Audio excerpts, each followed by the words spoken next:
Hello students, आप सभी का हमारे यूट्यूब चैनल में हार्दिक स्वागत है। आज की इस वीडियो में बात करने वाले हैं RPSC second grade Sanskrit department का जो 29 दिसंबर 2024 को आपका पहली पारी में जीके का पेपर हुआ था। उससे रिलेटेड मैंने आप लोगों के जो साइकोलॉजी आपके आई हुई थी उसके 81 से 100 तक के जो क्वेश्चन थे उसकी वीडियो अपलोड कर दी है। और अगर हम बात करें 1 से 51 क्वेश्चन की जो वीडियो थी वो भी अपलोड हो चुकी है। ठीक है ना। जिन स्टूडेंट ने नहीं मिलाए हैं वो बिल्कुल मिलान कर सकते हैं। थोड़ा टाइम लग गया होगा, है ना, आंसर्स चेक करने में। तो सारी चीज़ें यहाँ पर जो है क्लियर आप लोगों के साथ शेयर की जा रही है। तो अब इस वीडियो में हम बात करेंगे 52 से लेकर 80 क्वेश्चनों की। तो आप लोग मिलान कर लीजिएगा, यानी कि जीके का जो पेपर था आपका उसका तीसरा पार्ट ये होने वाला है। तो जो क्वेश्चन आप लोगों को लगते हैं, यानी कि 1-2 क्वेश्चन ऐसे हैं जिसके आंसर मैं इस वीडियो में नहीं बताऊंगा, तो आप लोग कमेंट करके भी बता सकते हैं। ठीक है ना। वीडियो पूरा देखिएगा और अगर आप लोग चैनल पर नए हैं तो चैनल को सब्सक्राइब, वीडियो को लाइक और बेल आइकन जरूर दबा लीजिएगा। देखो 52 नंबर क्वेश्चन यहाँ पर आपको दिख रहा होगा। इसमें देखो, किस ब्रिटिश प्रस्ताव में पहली बार यह प्रस्तावित किया गया कि वाइसराय की कार्यकारी परिषद में गवर्नर जनरल और कमांडर इन चीफ के अलावा मुख्य रूप से भारतीय सदस्य होंगे।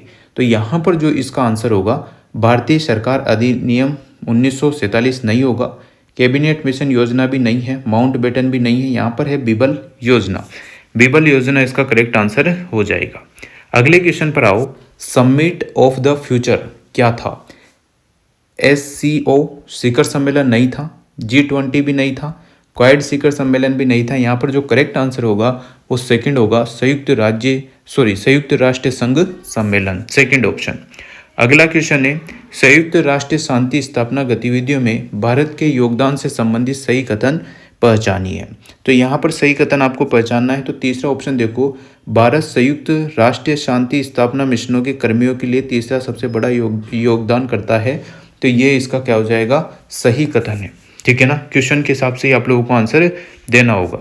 अब हम बात करते हैं 55 नंबर क्वेश्चन की। इसमें देखो, राजस्थान विधानसभा के बारे में निम्नलिखित कथन पढ़िए और नीचे कोट में जो भी दिए हुए हैं क्वेश्चन, 3 ऑप्शन दिए हैं ABC करके, वो कथन आप लोगों को पढ़ना है और सही आंसर उसमें से, मतलब जो सही लगते हैं उस पर टिक लगाना है। तो देखो यहाँ पर देखो, 1952 में राजस्थान विधानसभा में 160 सदस्य थे, बिल्कुल सही थे, है ना। विधानसभा की प्रक्रिया और कार्य संचालन में नियमों को प्रथम बार 1956 में बनाया गया था, ये भी सही था।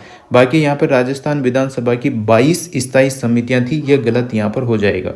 तो जिसमें A और B सही है वो पहला ऑप्शन यहाँ पर सही हो जाएगा। चलिए अगले क्वेश्चन पर चलते हैं।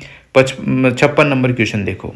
जिन स्टूडेंट्स को लगता है कि मेरे क्वेश्चन गलत जा रहे हैं तो इस पेपर का एनालाइज जरूर करें, क्योंकि आने वाले पेपर में आप लोगों को इसमें से रिलेटेड या इसी प्रकार के क्वेश्चन देखने को मिले तो आपकी गलत ना हो। ठीक है ना।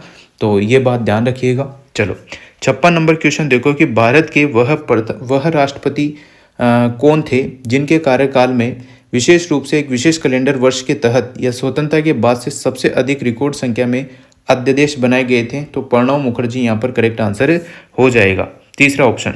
ठीक है ना। ऑप्शन भी बहुत सारों के ऊपर नीचे हैं, किसी के चौथे नंबर पर प्रणब मुखर्जी लिखे हुए हैं, किसी के क्या, है ना।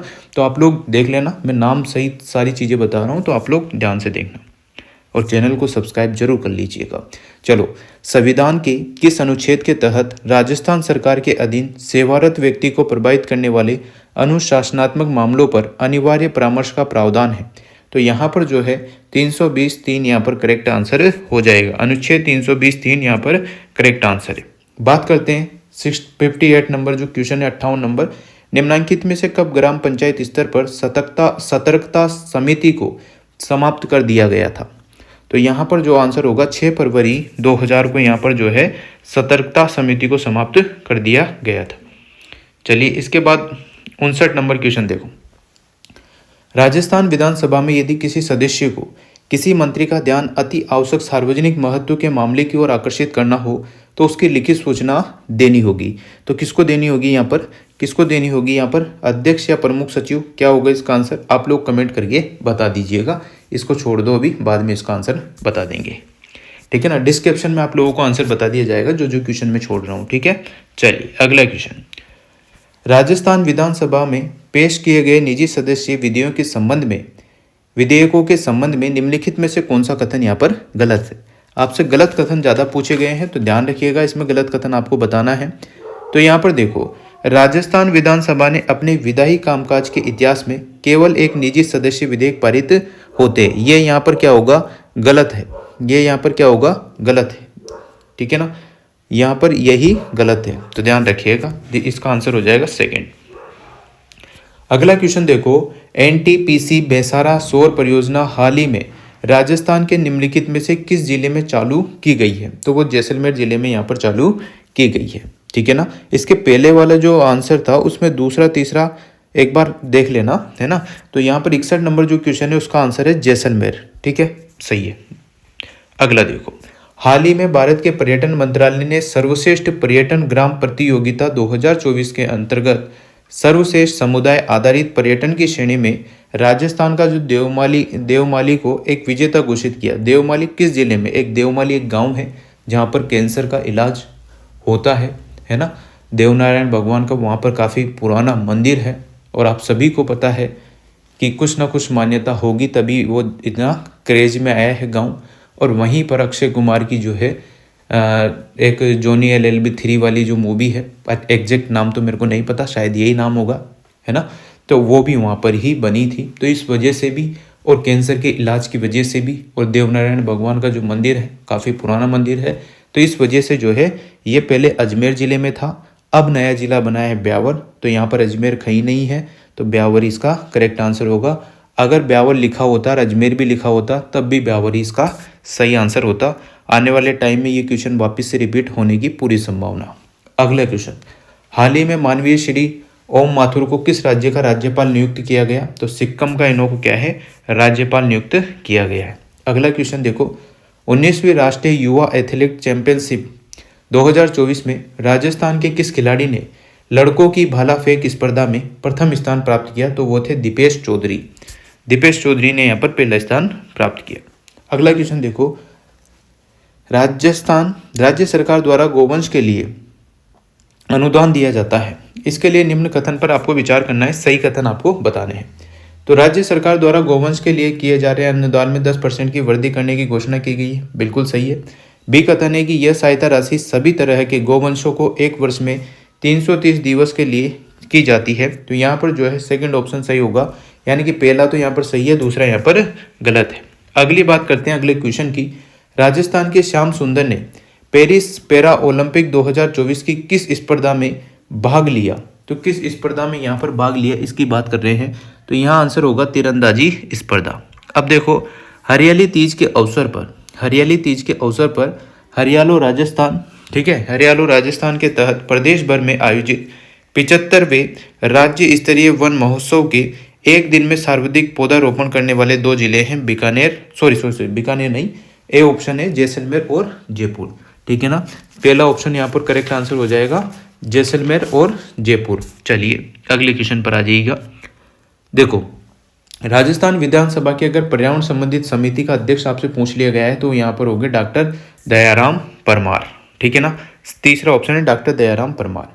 अगला क्वेश्चन देखो, 2024-25 के लिए राजस्थान की बजट घोषणा के अनुसार state of the art ultra fitness centre की स्थापना कहाँ की जाएगी।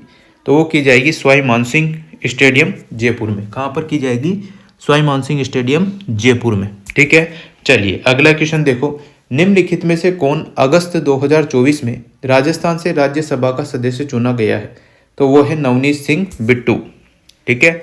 चलो 71 नंबर क्वेश्चन देखो, वर्ष 2023-24 में भारत में गेहूं की बात करें तो सर्वाधिक उत्पादन करने वाला राज्य आपसे पूछ लिया गया है, तो उत्तर प्रदेश हो जाएगा। अगर 2023-24 की बात करी है तो यहाँ पर करेक्ट आंसर होगा उत्तर प्रदेश, ठीक है ना, उत्तर प्रदेश। ये लो, चलो, भारत में निम्न में से कौन सा उद्योग सर्वाधिक रोजगार प्रदाता होता है। तो टेक्सटाइल उद्योग जो है सर्वाधिक रोजगार प्रदाता यहाँ पर होता है, ठीक है ना, टेक्सटाइल, तीसरा ऑप्शन। अगला क्वेश्चन देखो, विनिवेश से तात्पर्य है, विनिवेश से यहाँ पर क्या तात्पर्य है ये आपको बताना है। तो यहाँ पर जो है सार्वजनिक क्षेत्र के उद्योगों को निजी क्षेत्र को क्या कर देना, बेच देना, ये होता है विनिवेश, ठीक है ना। चलिए आगे देखो, भारतीय आयात निर्यातों को निम्नलिखित में से कौन से संस्था प्रमुख रूप से वित्त प्रदान करती है? तो भारतीय आयात निर्यात बैंक ही इसका आंसर हो जाएगा।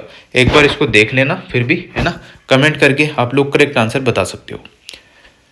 अगला क्वेश्चन देखो, भारत में स्वर्णिम रेशा क्रांति संबंधित है, तो जूट और कपास से होती है, पर यहाँ पर जूट को ज्यादा मान्यता दी गई है, तो पहला ऑप्शन यहाँ पर करेक्ट हो जाएगा। ठीक है, चलो अगले क्वेश्चन देखो, भारत में कृषिगत वस्तुओं को न्यूनतम समर्थन कीमत प्रदान करने का मुख्य उद्देश्य क्या है?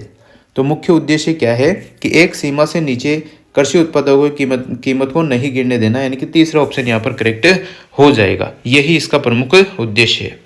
भारत में विदेश व्यापार नीति 2023 का निम्न में से कौन सा लक्ष्य है? भारत में विदेश व्यापार नीति 2023 का निम्न में से कौन सा लक्ष्य है? तो इसमें है विश्व व्यापार सेवा निर्यातों में भारत के रैंक 7वीं से सुधार कर 2030 तक तीसरी करना। ठीक है ना, तीसरी करना है। चलो, वर्ष 2023-24 में विश्व में सेवाओं के निर्यात में भारत की रैंक क्या थी? भारत की रैंक आप लोगों से पूछ ली गई है कि भारत की रैंक क्या थी, तो 9वीं रैंक थी भारत की। ठीक है ना। चलो, भारत की उत्पादन से जुड़ी प्रोत्साहन योजना का केंद्र कौन सा क्षेत्र है? तो यहाँ पर देखो मैन्युफैक्चरिंग, यानी कि ये देखो विनिर्माण इसका सही आंसर हो जाएगा। ठीक है, अगला क्वेश्चन, निम्नलिखित में से कौन से वर्ष में भारत में प्रथम विदेश व्यापार नीति जारी की गई? तो 1992 में यहाँ पर जारी की गई थी। बाकी जो क्वेश्चन आप लोगों की साइकोलॉजी के आते हैं वो भी आप लोगों को बता देता हूँ फटाफट, है ना।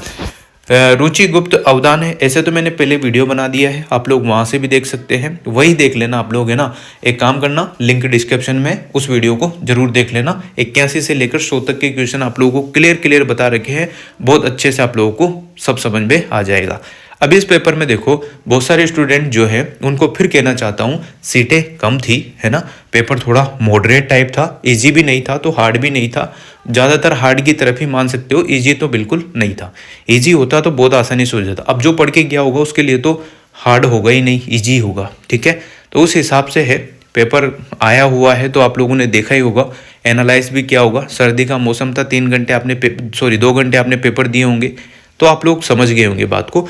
अब जिन स्टूडेंट्स के पेपर ठीक ठाक बैठ रहे हैं, अच्छे मार्क्स आ रहे हैं, बहुत अच्छी बात है। जिनके नहीं आ रहे हैं उनको यहाँ पर हारना नहीं है, उनको यहाँ पर इस चीज़ से एक चीज़ सीखनी होगी। क्या कि आप लोग पेपर का एनालाइज करते रहे। आने वाली जो 2nd ग्रेड है ना, आरपीएससी ही उसका एग्जाम लेगी, तो पेपर पैटर्न लगभग इसी टाइप के आने वाले हैं। कंपटीशन बढ़ता जा रहा है तो चीज़ें ऐसी ही आपको देखने को मिलेगी। अब आपकी किस्मत ही अच्छी हो, टाइम अच्छा चल रहा हो और पेपर सीधा आ जाए तो वो सभी के लिए सीधा आएगा, समझ रहे हो ना। तो आपको इसी प्रकार से यहाँ पर तैयारी करते रहना है, रुकना नहीं है ना। डीमोटिव होकर भी आप लोग कुछ नहीं कर सकते, लाइफ को एंजॉय करते हुए ही आप लोग पढ़ाई करते रहिएगा। ठीक है ना। Thank you so much. Answer मिलान कर लीजिएगा। वीडियो अगर अच्छी लगी हो और जो क्वेश्चन मैंने छोड़ दिए हैं उन क्वेश्चनों के आंसर आप लोग कमेंट बॉक्स में बता दीजिएगा। वीडियो अच्छी लगी हो तो like, comment, share and subscribe. Thanks for watching.